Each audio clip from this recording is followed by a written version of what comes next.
अजमेर में मोदी ने दिए संकेत, वसुंधरा ही होंगी राजस्थान में पार्टी का फेस। मंच पर मोदी के बगल में लगाई गई वसुंधरा की कुर्सी, दोनों के बीच हुई खास बातचीत। जल्द ही वसुंधरा को पार्टी सौंप सकती है बड़ी जिम्मेदारी। कर्नाटक में मिली हार के बाद पार्टी ने बदली रणनीति। राजस्थान में बीजेपी अब अपनी रणनीति बदल रही है। कर्नाटक विधानसभा चुनाव में मिली हार के बाद बीजेपी हाईकमान बैकफुट पर दिखाई दे रहा है। स्थानीय नेताओं को बड़ी जिम्मेदारी दी जा रही है। कर्नाटक में बीएस येदियुरप्पा को बीजेपी ने चुनाव प्रचार से किनारे लगा दिया था, तो येदियुरप्पा समर्थकों ने बीजेपी को ही किनारे लगा दिया। पार्टी के हाथ से सत्ता भी फिसल गई, जिसके बाद दिल्ली में नए सिरे से रणनीति तैयार हो रही है। राजस्थान में बीजेपी का मुख्य फोकस है।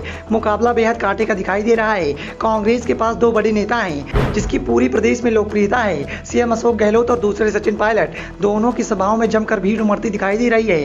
जबकि बीजेपी के पास वसुंधरा को छोड़कर ऐसा कोई भी दूसरा नेता नहीं है। कांग्रेस के पास राहुल और प्रियंका के रूप में दो केंद्रीय नेता हैं, जिनकी सभाओं में जमकर भीड़ उमड़ती है। तो जवाब में बीजेपी के पास सिर्फ पीएम मोदी फेस है। साफ है, अगर वसुंधरा को किनारे लगा दिया जाएगा तो पीएम मोदी को राजस्थान में कांग्रेस के चार लोकप्रिय नेताओं से भिड़ना पड़ेगा और चुनाव प्रचार के सीमित समय में ये रणनीति बीजेपी पर ही भारी पड़ जाएगी। और वसुंधरा समर्थकों ने कर्नाटक के जैसे पार्टी की रणनीति को पटरी से उतार दिया तो गहलोत का दावा सफल हो जाएगा और राजस्थान में बीजेपी की सरकार रिपीट हो जाएगी। इसीलिए बीजेपी अब अपनी रणनीति को बदलती दिखाई दे रही है।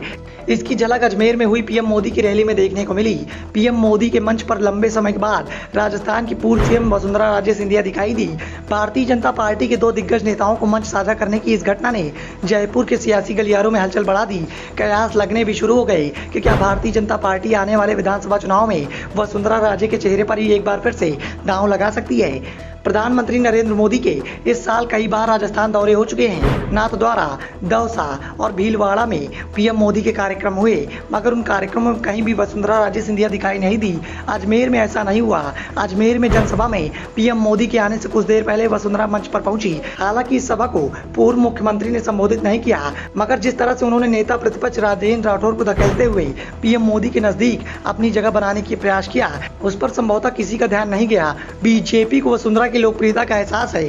वसुंधरा 2003 और 2013 में 5 साल के लिए राजस्थान की सीएम रह चुकी हैं। पार्टी को इस बात का एहसास है कि कांग्रेस ने राजस्थान में पिछला विधानसभा चुनाव राजे को हटाने के नाम पर ही लड़ा था। उस समय नारा मशहूर हुआ था, मोदी तुझसे बैर नहीं पर रानी तेरी खैर नहीं। पार्टी यह भी जानती है कि वसुंधरा राजे की वापसी करना एक बड़ा मुद्दा साबित हो सकता है। वसुंधरा राजे के चेहरे पर दांव लगाने की वजह से कर्नाटक चुनाव का परिणाम भी अहम है। भारतीय जनता पार्टी ने कर्नाटक विधानसभा चुनाव से लगभग 2 साल पहले राज्य के सबसे बड़े लोकप्रिय नेता और तत्कालीन मुख्यमंत्री बीएस येदियुरप्पा को सीएम पद से हटा दिया था।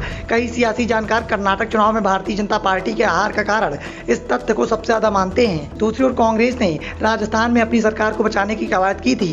इसके लिए जनता के बीच कर्नाटक की तर्ज पर जाने की कोशिश शुरू कर दी गई थी। कांग्रेस ने कर्नाटक की जनता से कई वादे किए थे, 5 बड़ी गारंटियां दी थी और अब उसी तरह के प्रयोग राजस्थान में कांग्रेस के द्वारा किए जा रहे हैं। अशोक गहलोत ने इस बात का ऐलान कर दिया है कि राजस्थान में 100 यूनिट बिजली फ्री दी जाएगी। लोग कितनी भी बिजली खर्च क्यों न कर लें, पहली 100 यूनिट बिजली का खर्च नहीं लिया जाएगा।